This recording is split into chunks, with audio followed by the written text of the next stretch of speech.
tal? ¿Cómo estás? Sea bienvenido a su programa Desde tu Mirada. Son las 6:06 y está escuchando el 1040 de amplitud modulada Radio Mujer, el sexto sentido de la radio. También llegando a través del 95.1 de FM en Austin, Texas, y al resto del mundo por el internet en www.radiomujer.com.mx. Tras los micrófonos, los psicoanalistas de la radio, Gabriela Maldonado y su servidor José Luis Amarripa. ¿Qué tal, Gaby? ¿Cómo estás? Muy bien, José Luis, ¿tú qué tal? También muy bien, aquí ya a mediados de la semana. Y antes de comenzar con el tema del día de hoy, déjeme le digo que tenemos un obsequio para usted. Tenemos un libro de Germán Renco, Con las alas en llamas. Vamos a ver qué dice esta parte de atrás, déjeme le digo. Poetuitero, sextuit... Ok, vamos leyendo otra cosa que le haga mejor publicidad a esto. Dice, mi lucha no es para llevarte a mi cama, es para llevarte a mi vida. Las letras de Renco saben colarse por la piel y van de sus labios, la punta de sus dedos y su amor, hasta el suspiro, las ganas y el deseo de más de 100,000 seguidores en las redes sociales. Ah, mira, Gaby, creo que ya habíamos escuchado en algún momento de este libro. Es justamente de un tuitero que hace poesía, ¿no? Hace poesía erótica, me parece. Parece que esta es una recopilación. Dice, es una recopilación parece de poemas y de relatos. Así que si usted gusta de este tipo de lectura, tenemos este libro de Germán Renco, Con las alas en llamas, y usted lo único que tiene que hacer es hablar y participar con el programa del día de hoy. Yo creo que la pregunta se hace sola, ¿no, Gabriela? Con este tema. Claro. ¿Usted cuáles cree que sean buenos hábitos para fomentar la salud mental? Vamos a estar hablando. ¿No? Sí, por supuesto, ¿por qué? ¿No? Si nos dice, correr. Sí, pero ¿cómo? ¿Por qué? Por supuesto, ¿no? Denos ahí una breve explicación. Puede participar tanto por WhatsApp, le recuerdo el número celular es 333-822-3208, o por los teléfonos en cabina 3122-1190 y 3647-1883.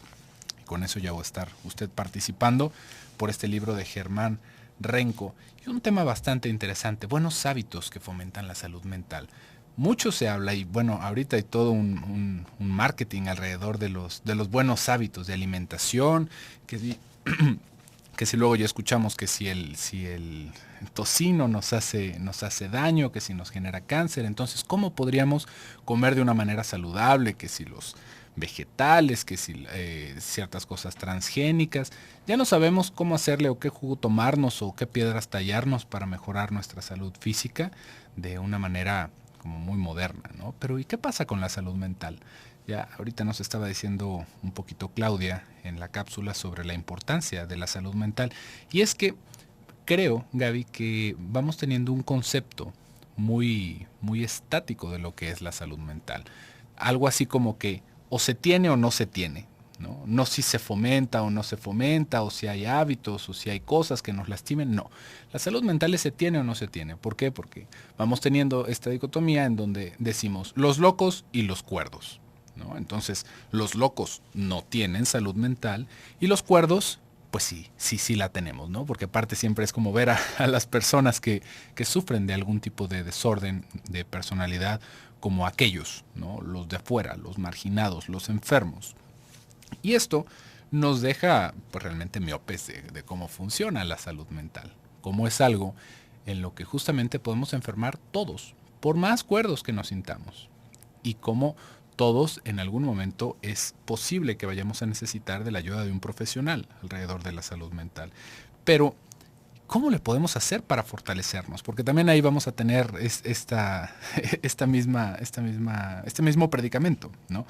Pues bueno, si es algo que se tiene o no se tiene, como que o uno está loco o no está loco. Y si uno no está loco, en esta misma bobada que decimos, pues entonces ya la libramos. Ya no importa qué hagamos, porque yo ya estoy bien. Los que están mal son aquellos que están recluidos, pero yo estoy muy bien. Yo no necesito de nada de eso.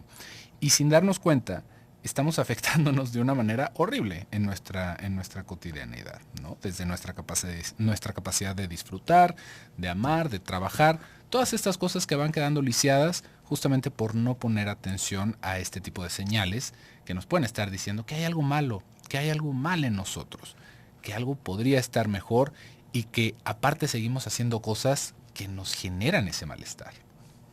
Sí, hay algunas cuestiones, la mayoría de las cuestiones, que ya están en gran medida predeterminadas en nuestra estructura.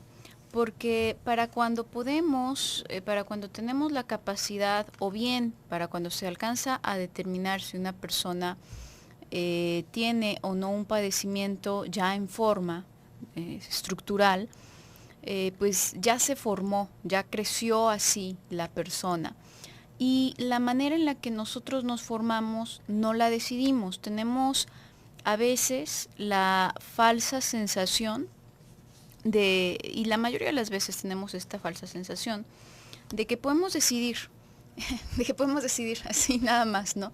De que podemos decidir quiénes somos, de que podemos elegir nuestros valores, de que podemos elegir incluso nuestra preferencia sexual, de que podemos, a veces hasta se hacen, bueno, hay algunas ramas de, ahí como psicología, de cosas que apuntan a hacer psicología, que sugieren que uno puede programarse y autoprogramarse uno y programar a los demás y hacer quién sabe cuánta cosa, ¿no?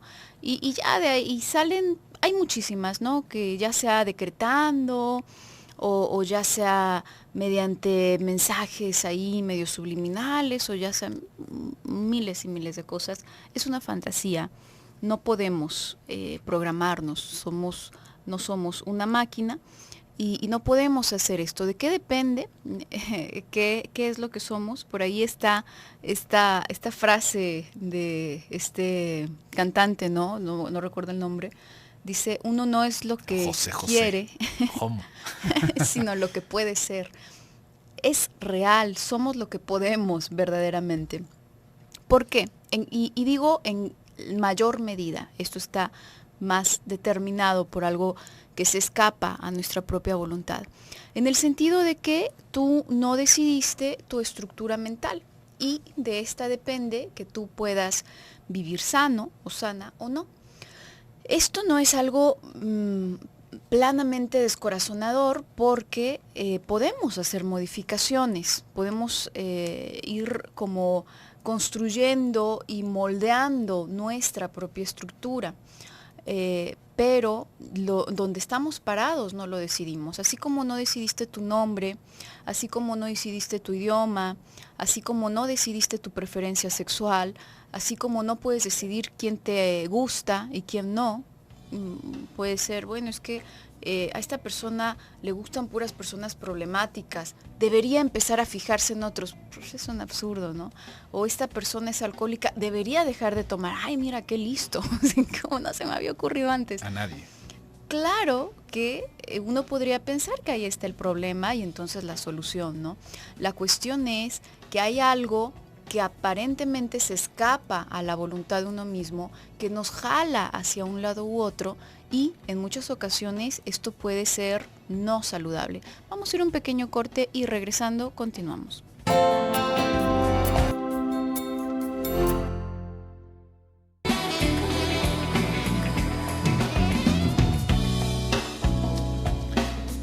Estamos de regreso en su programa Desde tu Mirada y ya nos están llegando acá algunas participaciones. Estamos teniendo algunos problemas técnicos acá con las participaciones, pero de todas maneras las podemos alcanzar a leer entre una cosa y otra. Nada más que si no leemos directamente su participación, por favor, no pierda la calma. Tenemos de todas formas apuntadas a las personas que están participando por este obsequio que tenemos el día de hoy, el libro de Germán Renco, Con las alas en llamas.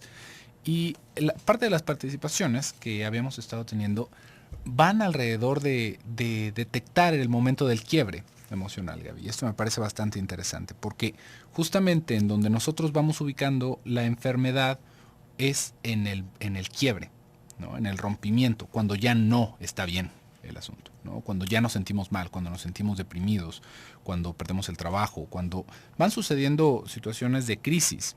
Ahí es en donde nosotros entendemos o ubicamos mejor la enfermedad mental, el sufrimiento mental. Pero es como si estuviéramos diagnosticando en ese sentido un padecimiento cardíaco porque a alguien le dio un paro cardíaco, ¿no? Pues sí, si le dio un paro cardíaco, pues algo le pasaba en su corazón. Acá tendríamos que pensar un poquito antes de eso, antes del quiebre, antes del rompimiento. Y eso es justamente la intención de poder platicar un poquito sobre este tema. ¿Qué cosas podemos hacer para fomentar la salud mental? No para mantenernos fuera de esas situaciones de quiebre, porque también acá podríamos encontrar como una postura, Gaby, que he visto más de una vez, de muchas personas que dicen, pues yo lo que hago para no ponerme mal es que todo me valga, ¿no? Me tomo mis pastillitas de me vale sorbete, y no dicen así pues, pero estamos en la radio, y entonces yo con eso ya no tengo nada de qué preocuparme. De alguna forma busco o un medicamento o algún tipo de droga para que me mantenga alejado, o simplemente con mi pura negación tengo, ¿no? Puede que se esté quemando el edificio, pero no está pasando nada. Hay que tomarse las cosas relajadas. Y esto en ningún sentido es fomentar la salud mental. En ningún sentido es fomentar la salud mental. ¿Por qué? Porque ya de entrada tendríamos que pensar, si seguimos este modelo psicodinámico de equivalencias y de cargas emocionales y energéticas que proponía Sigmund Freud, que postuló Sigmund Freud, no que proponía, que postuló Sigmund Freud, tendríamos que pensar que ese coraje que sentimos, algún lado tiene que parar. No va a desaparecer porque lo ignoremos. Algo va a suceder. Y es imposible, déjeme le digo, imposible que no nos importe lo que sucede a nuestro alrededor.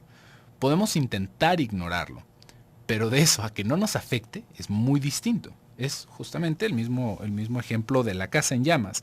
Nosotros podemos ignorar que la casa se está quemando. Eso no nos va a salvar del fuego, porque la casa se va a incendiar y se nos va a caer encima si nosotros no hacemos nada. Por más que digamos que no nos preocupemos y que vivamos felices, eso no va a pasar. No hay tal cosa. Y esto es parte de lo que tú estabas diciendo, Gaby, hasta de estas farsas y engaños, de cómo nos podemos programar, ¿no? De cómo podemos solventar todas nuestras dificultades teniendo una visión de cómo ya superamos todo esto. Eso no pasa. Oye, no sea inocente. Eso no sucede. Eso no sirve para nada, ¿no? Sirve para vender libros de alguien, de algún entusiasta que se está aprovechando de la ignorancia. Pero eso no sirve de nada. De nada. Y entonces, ¿qué sí? ¿No? Si una vez más estamos pensando solamente en el momento del quiebre, o si estamos haciendo como que me vale o como que todo se me resbala, no estamos poniéndole solución a ninguna de estas cosas. Primero tendríamos que pensar cuáles son las cosas que nos enferman mentalmente, ¿no? Podríamos pensar en un primer momento que un desarrollo, una infancia accidentada nos va a enfermar, y no estaríamos equivocados. ¿Qué podemos hacer por nuestra infancia? Nada. ¿Qué podemos hacer por la infancia de las personas pequeñitas que están a nuestro alrededor? Mucho, ¿no? Y de todas maneras van a salir raspados, como siempre, ¿no? En algún momento nos vamos a abrir la ceja en el parque, en algún momento va a suceder algo que no se nos va a olvidar y nos va a dejar traumatizados hasta cierto aspecto. Pero si tenemos la posibilidad de estar educando niños, les podemos hacer un favor enorme a su futuro, ¿no? Y no comprándoles juguetes ni pagándoles la universidad en abonos, sino evitando cierto tipo de comportamientos, ¿no? Evitando una censura desmedida, evitando mensajes ambivalentes, mensajes esquizofrenizantes, que vamos a estar hablando de eso, pero principalmente, ya que estamos adultos y ya nuestra infancia ya nos pasó, ¿qué vamos a hacer? ¿Sentarnos a llorar en un rincón? No. ¿Cuáles son las cosas que nos afectan?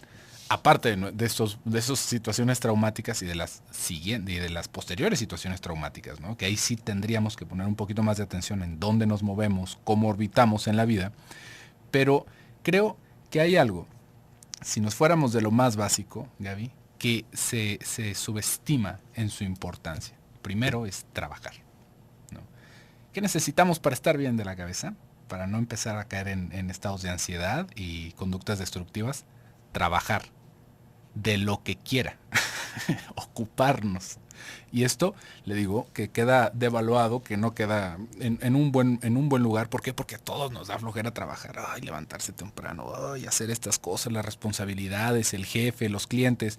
A todos nos da desidia trabajar de vez en cuando.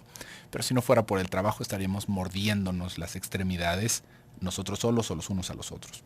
¿Por qué? Porque no hay forma de poder generar una descarga de nuestros afectos si no hay una actividad que involucre nuestro físico y nuestro intelecto. Si nosotros estamos cual planta, una planta no piensa, pero nosotros, si nos ponemos como una planta, nos empezamos a erosionar, nos empezamos a desbaratar a cachitos, y ahí es en donde entra en esas fisuras la locura. Sí, exactamente. Hay una gran parte que se escapa a nuestra voluntad. Es precisamente todo lo que atañe a nuestra infancia, que durante esos años se formaron nuestros cimientos y se formó nuestra estructura, la cual no vas a poder escoger. Pero esta estructura continúa teniendo consecuencias, entiéndase consecuencias como positivas o negativas, no necesariamente algo negativo. Y de estas sí nos podemos dar cuenta una vez que somos adultos, y cuando somos adultos nosotros podemos dirigirnos hacia donde mejor lo consideremos necesario, porque ya nosotros llevamos la rienda. Una vez siendo adultos no hay nadie que nos detenga a trabajar. Puede haber muchísimas personas alrededor de nosotros que no quieren que trabajemos y que hagan circo, maroma y teatro con tal de evitarlo. Eso sí, por supuesto que puede haber, pero no es como un niño, ¿no? Las personas que verdaderamente se encuentran en una situación en donde pueden convertirse en víctima absoluta son los niños y los ancianos, muy ancianos, que ya no pueden valerse por sí mismos. Pero un adulto necesariamente está por propia voluntad, y uno puede pensar, bueno, también un anciano, si llega a determinado punto de su vida, totalmente desvalido, y me refiero también en cuanto a recursos económicos, en cuanto a oportunidades que se ha generado para sostenerse, bueno, pues también podríamos intuir ahí un cierto deseo inconsciente de someterse a la voluntad de otros, ¿no? Pero la cuestión es que ya en ese momento no puede hacer nada al respecto, ¿no? Sí, quizás puede arrepentirse, pero no puede hacer más nada. Lo mismo un niño puede aborrecer la situación en la que está creciendo, pero no puede hacer nada al respecto. Un adulto, esa es la gran diferencia, un adulto sí tiene las oportunidades para moverse. Entonces, si bien sí una gran parte se escapa a nosotros, hay otra parte que sí está a nuestro alcance. Nosotros constantemente reiteramos que lo que atañe a la salud mental no tiene nada que ver con un manual.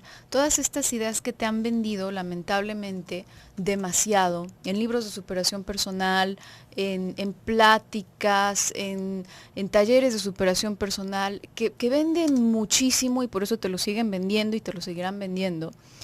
Esta idea de que está el manualito para ser feliz, el manualito para realizarte en la vida, el manualito para que te olvides de todas tus culpas. No, no hay, no existe, no es cierto. Y eso no significa entonces que estás destinado, si estás triste, a seguir viviendo triste, o que estás destinado a seguir viviendo con culpas que te carcomen el alma, o que no significa que sea imposible vivir de otra manera. La cuestión aquí es que no existe un manual, no hay tal. A veces en alguna participación nos dicen, oigan, ¿y cómo hago para ya no sentirme mal por tal y cual cosa? No va así, ¿no? Podríamos inventarnos un choro, bueno, que suene maravilloso, y no es cierto, de todas maneras. Podríamos escribir un libro de eso y no es cierto. Pero lo que sí hay de forma muy general son algunos hábitos. No van a cambiar tu estructura, eso sí, pero sí te pueden mantener a flote. Son cosas como un salvavidas. Un salvavidas no te va a sacar del medio del mar si estás ahí varado, pero sí va a evitar que te ahogues en ese momento. Y uno de esos salvavidas, que vamos a hablar de más, sería el trabajo, verdaderamente importante. Vamos a ir a un pequeño corte y regresamos.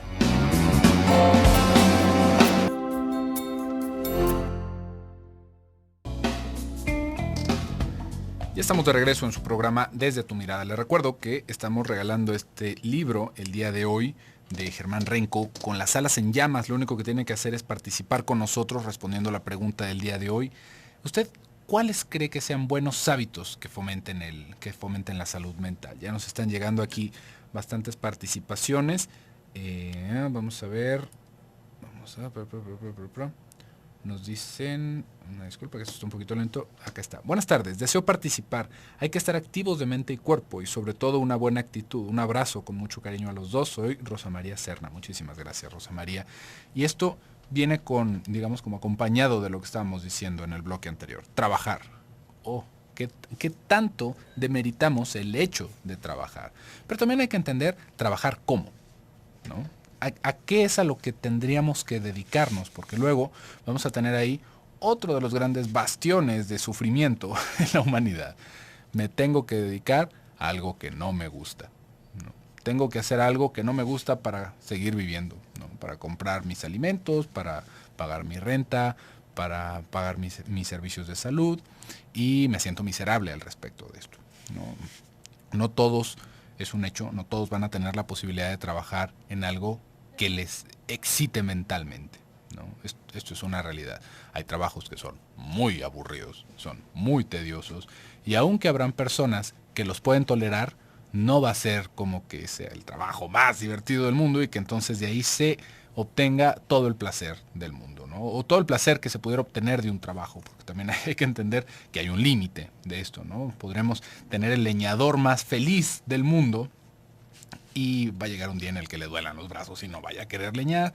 Y bueno, a final de cuentas, no quiere decir que para que nuestro trabajo nos guste tendríamos que llegar todos los días con una sonrisa, levantarnos temprano, hacer nuestro mejor esfuerzo todos los días. No, esto también es una fantasía.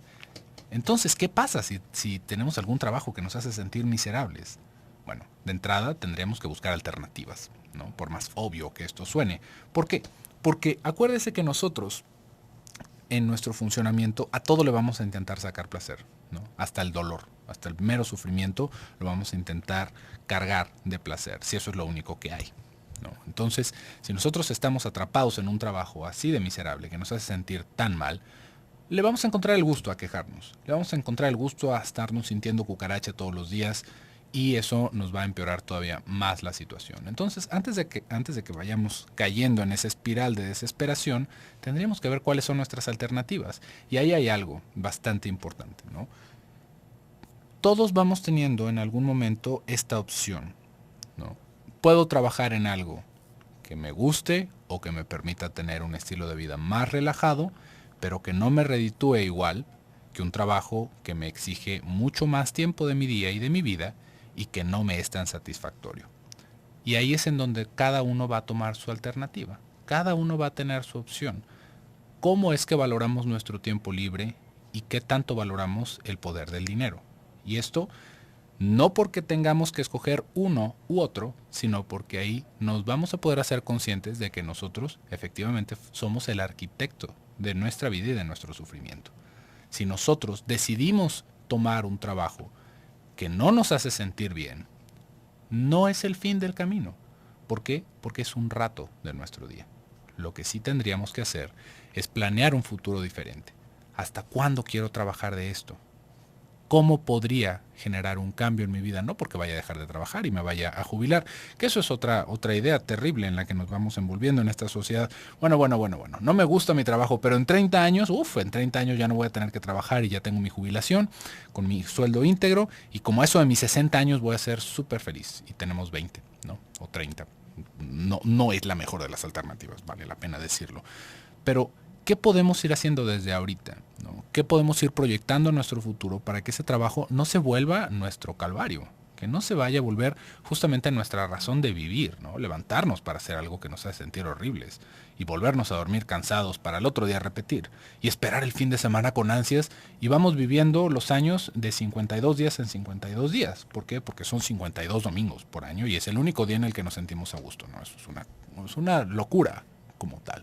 Pero justamente ahí tendríamos que darnos cuenta, no porque haya una única vía ni porque haya una receta de cómo hacer esto, pero sí ponerle una especial atención, ¿no? Poner énfasis en cómo vamos planeando nuestro futuro laboral, porque es importantísimo para todos, importantísimo. Y déjeme le digo desde ahorita que si su plan es que cuando deje de trabajar es cuando se va a sentir bien, no le va a salir. Eso no pasa. Cuando dejamos de trabajar empiezan a suceder muchas otras cosas que casi nadie sabe, Porque más que los que ya. Más que los que ya la sufrieron, ¿no? Uno puede decir, bueno, pero ¿por qué no? Si tenemos una solvencia económica y nos la podemos pasar bien y podemos hacer nada más lo que nosotros queramos. Nada más lo que nosotros queramos se vuelve posible porque estamos haciendo una actividad que no queremos tanto, por ese contraste. Entonces, le adelanto un poquito, no le busque por ahí. Mejor vamos haciendo una vida un poquito más saludable y más llevadera, ¿no? Y que nos permite disfrutar todos los días de la semana, y si no, al menos unos 5 de 7. ¿No? ¿Por qué? Porque igual el domingo nos levantamos torcidos, lo demás, pero sí poder hacer algo para que sea un constante de placer. Uh-huh. Que haya un contraste, como hablas, ¿no? Les invito a que visiten un asilo de ancianos para que vean de qué se quejan las personas. Uh-huh. Se quejan de que no pueden trabajar. A grandes rasgos se puede resumir en esto. De salud, obviamente, algunas personas, de que no pueden trabajar y no pueden porque no los dejan, porque no quisieran hacer algo, saben hacer cosas, pero ya no pueden hacerlas, ya no tienen dónde hacerlas, ya nadie los contrata, y de que nadie los visita, básicamente. Es decir, ese dolor acumulado de que ya no pueden ser productivos y de que no generaron suficientes vínculos afectivos a lo largo de su vida como para que a esas alturas continúen estando activos, continúen fluyendo personas nuevas en su vida, no nuevas, sino personas constantemente que se vayan intercalando, sino que siempre es el único hijo que va una vez cada mes, por ejemplo, y bueno, ya están esperando con largas uñas y llega el hijo a dejarle el paquete de aquí está lo que me pediste, ya me quiero ir rapidísimo porque... Y bueno, ¿qué pasó? Que fue un patán con su hijo, ¿no? Y que lamentablemente para eso le da al hijo, porque tampoco le tiene demasiado cariño al papá y pues ahora está verdaderamente hundiéndose en soledad, ¿no? Entonces, a este tipo de cuestiones nos estamos aludiendo ahora, a estas cuestiones que no es que te van a cambiar la estructura y te van a quitar lo obsesivo, o te van a quitar la histeria de angustia, no, pero te pueden mantener a flote. Si trabajar a lo mejor se convierte en algo aparentemente imposible, porque a veces la enfermedad lo que hace es que parezca que las cosas son imposibles, que no hay más nada. Y entonces puede que haya una persona que diga, bueno, pero es que mi enfermedad es precisamente que no puedo encontrar trabajo y en ningún lugar me aceptan, ¿no? Entonces, ¿cómo le hago si me están diciendo que para estar mejor tengo que trabajar? Si eso llegase, en dado caso muy grave, que estaríamos hablando de un caso muy grave, a aparecer como algo que la persona cree imposible, ocuparse en algo útil, en cualquier cosa útil, de verdad, aunque no te paguen. Hacer cualquier cosa útil, cualquier cosa productiva, pero no cualquier cosa de que luego dicen las personas, bueno, pues entonces yo me voy a guardar en mi casa a hacer esto porque dijeron que ocuparse y pues yo, no. Ocuparse en cualquier cosa útil, si ya sea que vayas, pidas permiso para barrer enfrente de Palacio de Gobierno, y no te van a decir que no. La cuestión es que te ocupes en algo útil, pero que necesariamente estés ocupado. Esa es una cosa. Otra cosa, salir fuera de tu casa. Hay personas que tienen trabajo que les permite hacerlo de forma remota.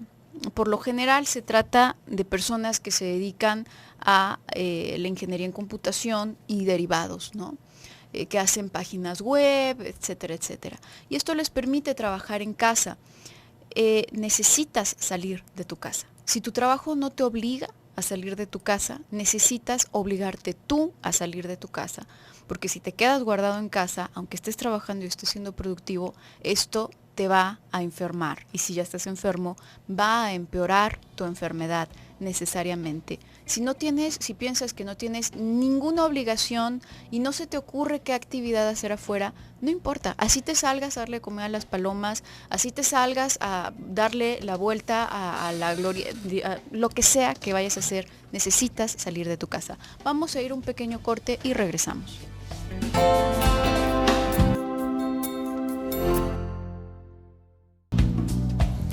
Estamos de regreso en su programa Desde tu Mirada y tenemos más participaciones. Nos dice Susana, un hábito bueno sería la lectura. Muchas gracias, Susana.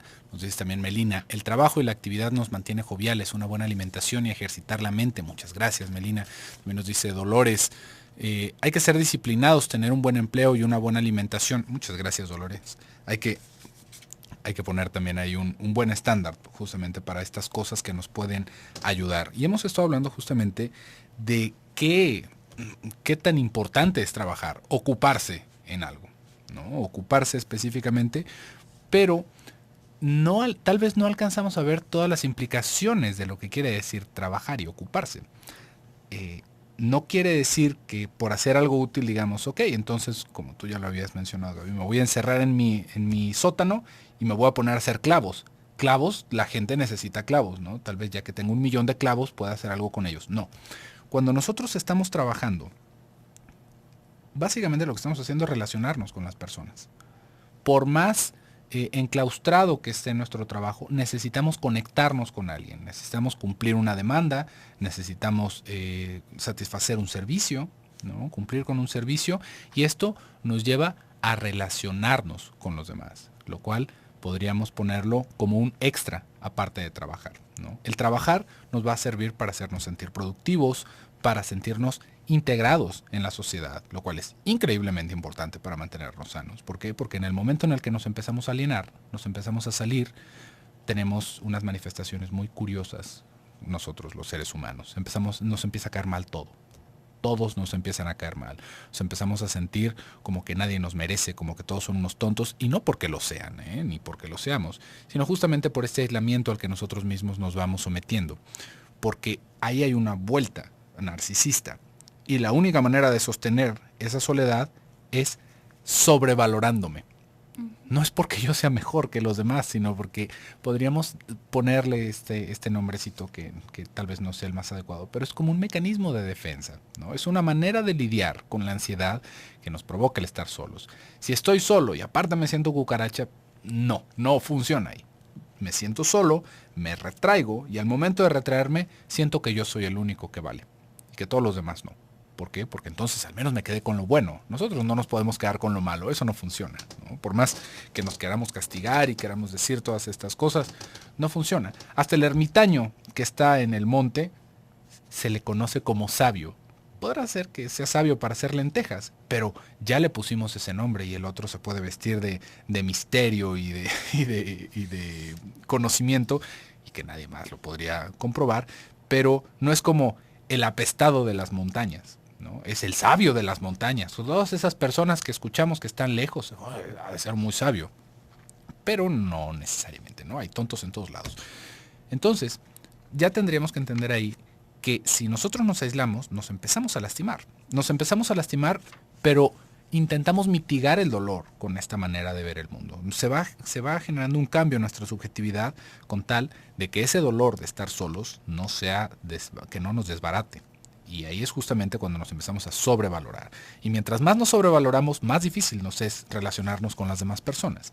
Mientras yo más lejos me siento de los demás, menos me siento parte de la comunidad. Y menos tengo acceso a el placer de una amistad, el placer de una relación de pareja y la felicidad de encontrar personas afines a mí. Esto es importantísimo para mantenernos funcionando. Importantísimo. Si estas cosas empiezan a fallar, ahí es en donde más empieza a brillar nuestra enfermedad. ¿Por qué? Porque la enfermedad ya está, ¿no? Nosotros ya traemos ese desperfecto, ya tenemos ese trauma, esa parte irreconciliable de nuestro inconsciente. Pero se empeora. Ese es el problema. Todos podríamos calificarnos, por ahí alguien dice, no, es que todos necesitaríamos un psicólogo. No necesariamente. Todos estamos enfermos hasta cierto punto, sí. ¿Por qué? Porque de entrada nos enferma la civilización, nos enferma la sociedad. Esto es un hecho, ¿no? Esto es algo que no le vamos a poder dar la vuelta. Y si a eso le sumamos a nuestros padres y a sus carentes esfuerzos de hacernos la vida más fácil, ¿no? Pensando que lo único que necesitábamos era leche y cobijas, entonces vamos a darnos cuenta de que todos vamos cargando un buen hachazo en nuestra estabilidad mental y en nuestra salud. Todos podemos sobrellevar esto en un primer momento. Quisiéramos pensar, hay personas que están muy muy frágiles y que simplemente no se pueden sostener en ningún momento, pero ya todos traemos esa marca Y si empezamos a hacer cosas ya de adultos que nos empeoren, nos empeoramos mucho. Y justamente ahí es en donde está el quiebre. Justamente ahí es en donde ya damos patadas de ahogado y ya no sabemos para dónde irnos. Entonces hay que tener cuidado justamente con estos hábitos que nos vamos generando para que no nos empeoremos y para que podamos mejorarnos. Sí, porque ocurre algo importante. Nosotros en ningún momento de la vida estamos totalmente hechos. En ningún momento somos como un edificio que no se ha terminado de construir y que no se va a terminar de construir nunca, realmente. Y esto no es algo malo. La cuestión aquí es que dar por hecho, como tú decías al principio del programa, José Luis, o hay personas saludables, hay personas enfermas y ya. Y entonces si yo soy saludable, puedo tener cualquier cantidad de hábitos destructivos mentalmente y no me va a pasar nada porque soy muy saludable. Cualquier persona, absolutamente cualquier persona, puede tener un quiebre mental, dependiendo de las circunstancias que le rodean y evidentemente la estructura que ya lleve previamente le va a permitir, por ejemplo, a una persona quebrarse ante determinada circunstancia y a otra persona poder sobrellevar esa misma circunstancia de una mejor manera, ¿no? Pero cualquier persona se puede romper. Entonces, esto es algo que constantemente tenemos que estar fomentando. Hay algo muy interesante a propósito de esto que tú comentabas, como esto cómo se van oxidando las personas cuando dejan de tener contacto con los otros. Comienza muchas veces las personas a sentirse como lentas, como que pareciera que tuviesen incluso algún tipo de daño ya neuronal, y no lo tienen en absoluto, pero les cuesta trabajo hablar, les cuesta trabajo hablar alto, por ejemplo, les cuesta trabajo hablar coordinado, no encuentran las palabras ¿y esto por qué es? Porque no has practicado. Es como pensar que como ya naciste con un par de piernas, puedes quedarte con las piernas cruzadas durante 2 meses, es más, ¿para qué nos vamos a 2 meses? Durante una semana y luego te van a responder cuando trates de caminar. No te van a responder las piernas porque necesitan estar constantemente fluyendo la sangre, fluyendo oxígeno para que te sirvan las piernas. Los músculos necesitan constantemente estarse nutriendo, estar acostumbrados al movimiento, porque si no, esto, aunque ya hayas aprendido a caminar hace muchos años, de todas formas se va a deteriorar. Y es exactamente lo mismo con esta cuestión. Lo lamentable es que se empieza a generar como un círculo en donde yo ya me siento lento, yo ya me siento incapaz y entonces asumo que hay ciertas cosas que no debería de hacer porque me considero con esta discapacidad, me alejo de todas esas cosas, me oxido todavía más. Y entonces me reitera que en efecto yo no debería hacer esas cosas y así sucesivamente hasta que, bueno, pues ¿a dónde vamos a ir a parar, no? Si siguiésemos en ese mismo entendimiento. Definitivamente, pues así como aprendimos a hacer cualquier cosa en la vida, como para aprender a caminar, nos pegamos con todas las esquinas de todos los muebles y nos caímos y nos hicimos y nos dolió, pues es lo mismo, ¿no? Es otra vez empezar a desoxidar eso y si ya tuvimos un trago amargo, bueno, pues ni modo y la siguiente lo voy a hacer mejor porque verdaderamente hay algo que yo creo que da muchísima seguridad pensarlo y creo que es muy valioso. Prácticamente cualquier cosa la puedes aprender a hacer. Cualquier cosa la puedes aprender a hacer. Y nadie lo sabía hacer de antemano. Entonces, no pienses nunca que tú eres, que no deberías de hacer tal cosa porque no te sale. A nadie le salía y tú, igual que cualquier otra persona, lo puede aprender a hacer. Vamos a ver quién se lleva este libro. José Luis, ya lo revolví todos. Se lo lleva Lucy Torres. Muchas felicidades, Lucy. Tienes que pasar por tu obsequio de 12 a 1 o de 5 a 6 de la tarde. Por el día de hoy se nos ha terminado el tiempo. Muchísimas gracias por el favor de su atención. Yo me despido, soy José Luis Amarripa. Yo soy Gabriela Maldonado. Hasta mañana.